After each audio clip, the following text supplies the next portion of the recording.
The first year was really fun. I love seeing her going one-on-one with, Steph, Triple H, The Rock, the whole thing. That was really interesting. I just don't know what you do with her now and what you do with her in the future.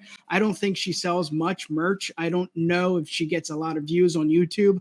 I don't know what she's good for anymore. And that's sad because she was a big name at the beginning. Yeah, I mean, Ronda Rousey, she's lost all, not all, but she's not the star, or she's not the attraction that she was in her first run. Because the first time is like, oh shit, this UFC lady, the girl that, or the woman that made women's UFC a thing, women's MMA a thing, is here in WWE. It was like a crazy transition. Yeah, she had good matches with Charlotte and Sasha and even Nia Jax.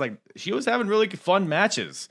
But then she came back and immediately, at the Rumble, it was clear she didn't want to be there. And now she's just at this point where it's people are just annoyed to see her. Nobody's tuning in to see Ronda Rousey. Nobody's buying a ticket. That first run was so special. Her being in that division the entire that first year just was such a big step up. You got Ronda Rousey, and that makes everybody elevate their game. Yeah. And now it's just Ronda's here. And I still just cannot figure out what the hell her purpose is here. Yeah, I think for me, I don't blame her. I blame the booking. What I would do right now, currently, to revive that is make her a true badass with Shayna Baszler. Right now, you need to give them heat. You need to start giving them real good heat. Make them badasses, truly badasses. They run the women's division. And then have everybody, come back and go against them. There's different ways how to rebuild Ronda's momentum back. You can't have the gimmick anymore of being I'm a good wrestler. When the women's division was the Divas and they were fighting for a belt with a fucking butterfly on it, sure, Ronda Rousey comes into that, boom, that. She doesn't need to talk. Her gimmick is just, I'm going to come out there, break a fucking neck, we're going to move on.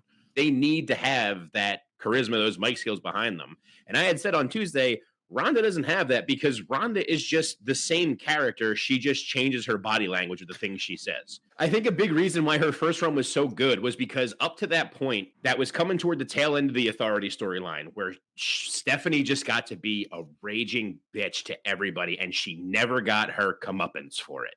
So then when Ronda first came in, her and Angle, Trips and Stephanie, she got in the ring, put Stephanie in an armbar, and we were all like, oh my God, thank you. Holy shit. Yes. And we just rode that bliss for a while of being cool, this is a great thing she did. And then it was the reality crushed down on her of just well, this is what I do now. And this is what I have to do. I think the problem is she tries too hard. I think she tries too hard because whenever she's a face or a heel, she leans way too much to being a face. I said this on Tuesday, and she leans way too much on being a heel. She tries to play up the crowd way too much on either side, and it's not convincing. And people see through that shit. We're all wrestling fans here. We're not stupid. We all know when somebody's trying too hard, and I feel like she's trying way too hard to convince us that she's badass. Even the commentary, they're like, "Oh, here comes the badass." It's baddest woman on the planet. Yeah, the baddest woman on the planet. Is she? It's no, we don't see that. We don't see that anymore.